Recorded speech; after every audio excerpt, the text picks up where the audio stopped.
Brought to you by Penguin.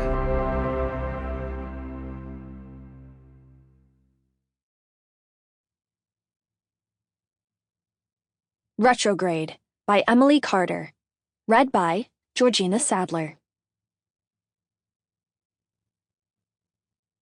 If you ever thought it was too late to save yourself, you were wrong. Chapter 1. Honey, I'm home. Lucie flung the door open, expecting to be greeted with the typical chaos of the Jensen-Moritz household. Instead, she was met with silence. Silence which lasted all of 10 seconds before a gray and white ball of fur came hurtling towards her, covered in dirt. Ford, her best friend's aptly named stepdog. He put his paws up on her shoulders and licked her face, a habit Faith had spent the entirety of her marriage so far trying to train him out of. Ford Moritz, get back here right now! Lucie encouraged him down before he could get into any more trouble as Faith rounded the corner, her denim dungarees covered in a combination of muddy paw prints and paint splatters, and her blonde hair, now a few inches past her shoulders, dripping wet. Did I catch you at a bad time, Jensen? What kind of racing driver decides to start painting the exterior of the garage during race week? I'm about ready to strangle my husband. Anyway, why are you here early? Sorry. Lucie smiled sheepishly. I was trying to surprise you before I checked into the hotel. Brett and Marco aren't here yet, and I didn't want to be lonely. Oh, you're welcome to join the madhouse. Jules let his second child out in the fields unattended, and he burrowed. Again. Came back all proud and promptly shook his fur coat. Mud everywhere, all over our fresh paint job. Julian is in zen mode, so of course he's unbothered. I get the hosepipe out. Ford thinks it's a game. Lucie scratched behind the husky's ears. He lets the dog get away with everything. Same can't be said for his actual child, who is far better behaved. Lucie laughed and shuffled further away from the front door, finally managing to close it behind her. Julian's daughter, Jasmine, was an angel of a kid, and Faith had hit the jackpot with her new family.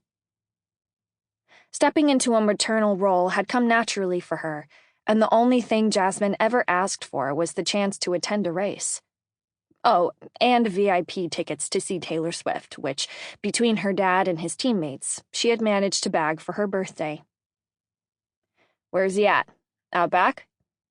Wherever there's work to be done, that's where he'll be. They grabbed a fruit juice on their way out, and as she stepped onto the patio, Lucie's heart skipped a beat. As a social media manager for the IEC, one of the biggest motorsport organizations in the world, she had known Julian for the majority of her career, and he had owned his compact, but architecturally beautiful Malmedy farmhouse the entire time. But the view never failed to amaze her. The trees of the Ardennes forest lined the property, but in the foreground were lush green fields which all belonged to Julian. He even had stables, a new addition, where he let the neighbors keep their horses and taught local kids to ride. When he was here, anyway. He and Faith split their time between Belgium and Hawaii, where Jasmine lived with her grandparents, while Faith and Julian were traveling for races and team events. Carolan!